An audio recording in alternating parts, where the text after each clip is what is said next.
Trump aponta dedo para o Brasil. Gilmar Mendes e Alcolumbre no centro das atenções. O que será que os Estados Unidos estão planejando? A pressão norte-americana é clara. O Supremo Tribunal Federal está sob suspeita. Gilmar e Alcolumbre são acusados de blindagem ilegal. O uso do poder para vantagens pessoais vem à tona. A hipocrisia escancarada do sistema brasileiro é chocante e revoltante.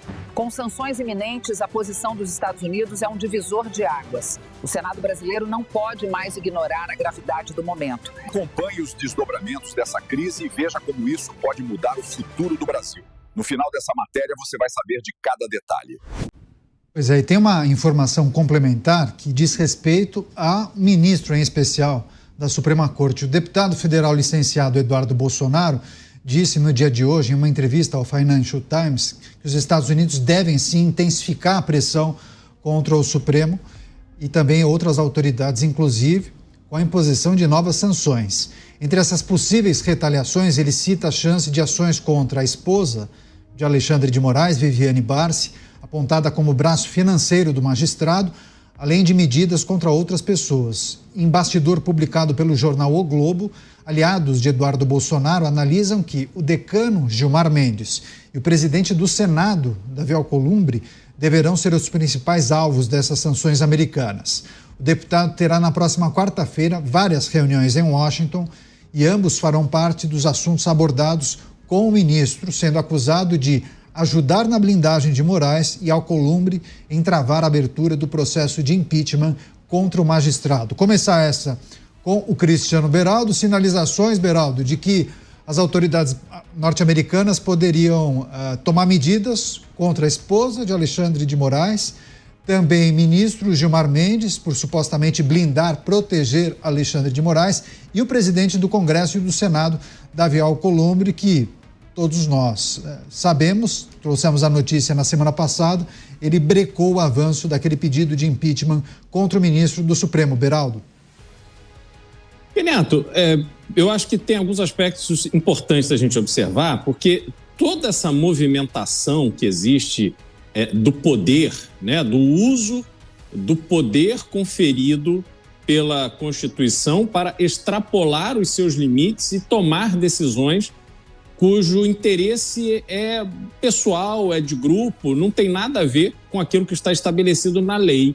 E, obviamente, isso acontece mediante um fluxo financeiro assustador que está indo para as famílias dos ministros brasileiros. E aí não é só Alexandre de Moraes. A gente tem na corte hoje diversos ministros, se não todos, que seus parentes diretos, esposa, filho, filha, tem uma prática de direito, de advocacia com atuação na corte, e os próprios ministros declararam, por vontade própria, que isso era normal, aceitável, não era imoral e repugnante. Então, a situação que se cria é uma situação que o uso excessivo desse poder pode ter, e eu vou colocar aqui no sentido hipotético, porque obviamente não tenho como sustentar nem provas e nenhum processo em relação a isso, mas potencialmente há, então, muito dinheiro fluindo para esses escritórios em razão de ações que eles atuam na corte dos seus parentes. Essa é uma situação que coloca por terra qualquer senso de justiça.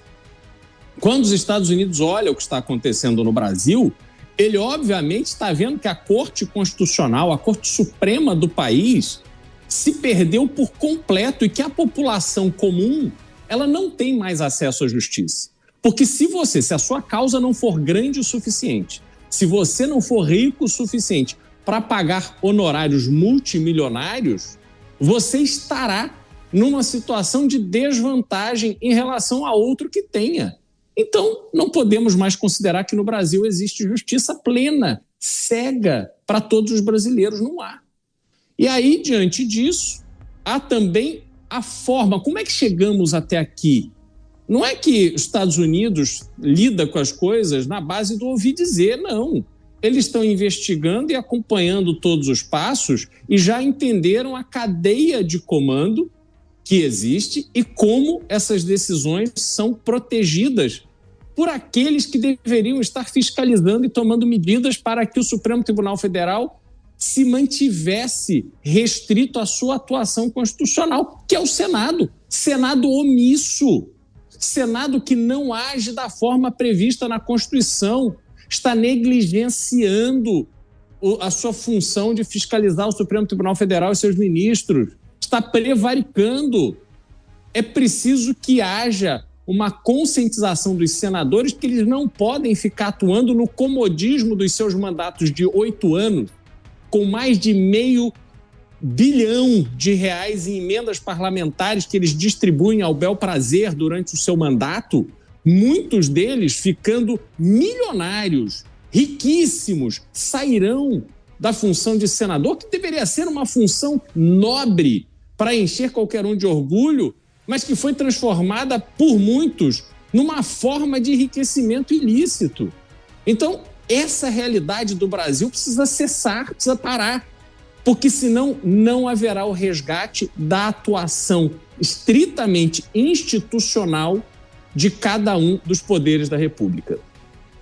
O Henrique Kriegner de volta aqui com a gente. Kriegner, sinalizações que foram feitas por Eduardo Bolsonaro, falei há pouco, deputado licenciado, mas não, já passou o tempo de licença, ele já está recebendo as faltas, inclusive, mas o deputado indicando que novas sanções poderiam ser adotadas pelos Estados Unidos contra autoridades brasileiras, e a reportagem indica que Gilmar Mendes poderia ser um dos sancionados por supostamente ajudar Alexandre de Moraes em um processo de blindagem. Fala-se também na possibilidade do presidente do Senado, Davi Alcolumbre, por ter se negado a dar prosseguimento àquele pedido de impeachment que conseguiu um número suficiente de assinaturas, além da esposa de Alexandre de Moraes, que também nós trouxemos a indicação na sexta-feira, que seria um braço financeiro por conta da sua atividade como advogada, sócia, inclusive, de um escritório de advocacia.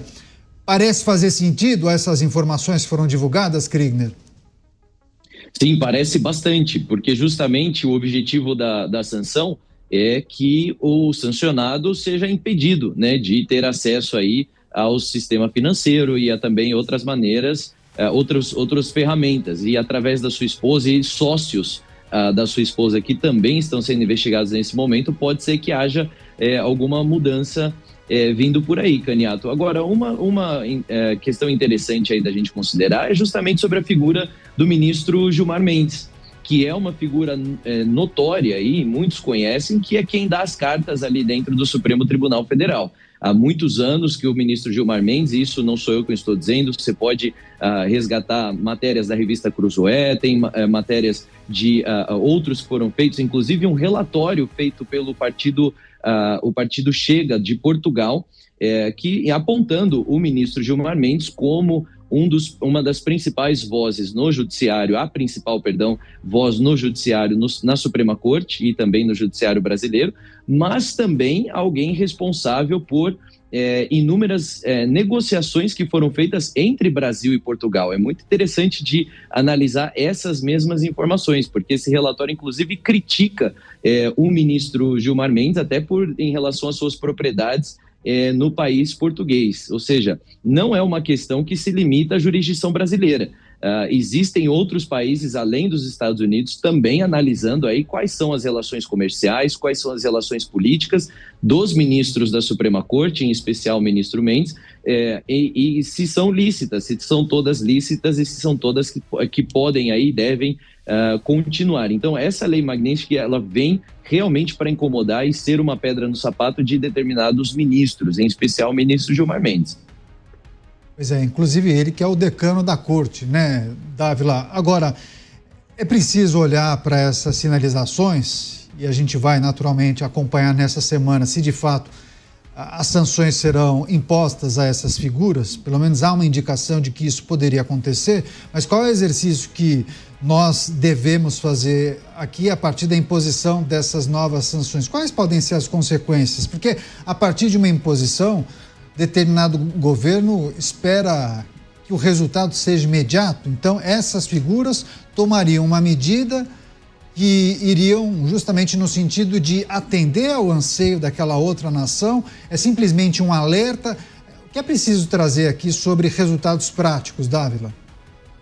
Caniato, nós somos altamente críticos da judicialização hoje excessiva no país, de uma Suprema Corte que vem atuando como um órgão político e não mais como uma corte constitucional, dos abusos do judiciário, principalmente o desrespeito à Constituição, ao devido processo legal, ao direito à ampla defesa. O Beraldo discorreu muito bem sobre isso, mas isto é problema nosso, da nação brasileira. É um problema que nós temos de resolver por meio das nossas instituições. Portanto, a Lei Magnitsky, ao meu ver, faz todo sentido ser aplicado ao ministro Alexandre de Moraes, porque as suas decisões infringiram empresas norte-americanas atuando no Brasil, não respeitando o devido processo legal. Ali tem toda a justificativa do mundo para se aplicar a Lei Magnitsky para o ministro Alexandre de Moraes.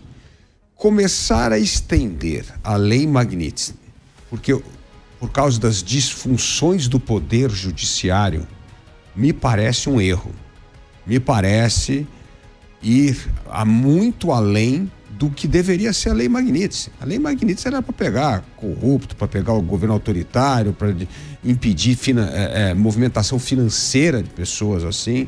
Então, assim, eu entendo que utilizar esse mecanismo para tentar forçar reformas do Poder Judiciário brasileiro é algo que vai muito além, exacerba o que deveria ser o impacto da Lei Magnitsky. Então, eu entendo todos os problemas do Judiciário, somos aqui voz crítica dessas disfuncionalidades do Poder Judiciário, mas somos nós, brasileiros, por meio das instituições, que temos de reformar e fazer com que o Judiciário volte a ser Corte Constitucional. Então, eu entendo que esta história de alastrar a aplicação da Magnitsky para coisas que não têm a ver diretamente com assuntos internos dos Estados Unidos, para tentar fazer com que nós tenhamos uma reação institucional para melhorar as instituições, ao meu ver,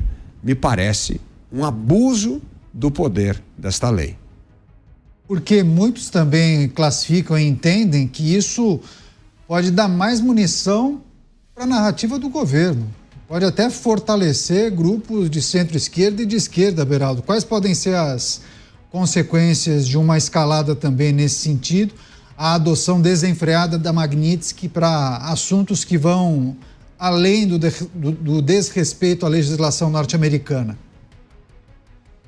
Pois é, mas eu queria trazer uma outra ótica nessa fala do Dávila, porque a gente tem que observar o seguinte: o ministro, ele não tomou essas decisões que afetam as empresas e os cidadãos norte-americanos de forma isolada. Então, o que permitiu que ele tomasse essa decisão, ou essas decisões, foi justamente uma circunstância que o protege do ponto de vista interno da corte, e também há uma posição do presidente do Senado Federal que se recusa a cumprir o papel do próprio Senado e mantém o ministro protegido de suas ações. Então, me parece que a ótica utilizada pelos Estados Unidos, quando considera ampliar a aplicação da Lei Magnitsky para outras pessoas, aliás, inclusive a esposa do ministro, porque a esposa do ministro é claramente o braço financeiro dessa operação. Então, eu acho que são coisas conectadas. A reforma do judiciário brasileiro, as iniciativas que venham ser tomadas para mudar a dinâmica que existe hoje no Brasil em relação ao judiciário, não vão vir em razão de uma interferência dos Estados Unidos em assuntos domésticos brasileiros. Vai vir em razão da preocupação individual desses ministros e desses atingidos que querem se livrar dessas sanções. De novo, não haverá mudança pelo bem do Brasil, não haverá mudança em razão do clamor popular, se houver alguma mudança, ela acontecerá porque será um caminho que esses poderosos tentarão trilhar para se livrar das sanções pessoais. O interesse brasileiro, da população brasileira, está lá jogado para o escanteio. Então, eu não vejo que haverá essa interferência, não. Eu acho que pode haver uma iniciativa para tentar sobreviver, para tentar se livrar desse problemaço que é ser alvo da Magnitsky. Vou pedir para o Dávila fazer o complemento em cima do comentário que o Beraldo fez, a partir da reflexão do Dávila. Depois eu trago a enquete que tem tudo a ver com esse debate que a gente faz aqui. Vai lá, Dávila. De novo, eu concordo com o diagnóstico, não concordo com a aplicação da lei Magnitsky. Vamos dar um exemplo, claro, que o presidente do Senado, Davi Alcolumbre, ele disse que nem que se tivesse 80, mas ele falou, primeiro que a matéria nem foi colocada em votação, então você está tomando uma decisão a priori, é o fato. Não aconteceu. E se ele mudar de ideia? E se ele amanhã for pressionado, ver que mas o detalhe é prerrogativa dele, mas colocar ou não, ainda lógico, que 80 assine. Mas aí ele já falou em outra fala que se as circunstâncias, o contexto mudar, ele pode mudar de opinião. Então assim, não dá para você acabar com a vida financeira de uma pessoa por falar sobre algo que sequer foi apresentado ou votado no plenário. A gente começa a entrar, Beraldo, naquela ala do relativismo que a gente mais critica aqui no Pingos nos Is. O que é a coisa que a gente mais critica? Excesso de relativismo e pouco apego à lei, aplicação da lei.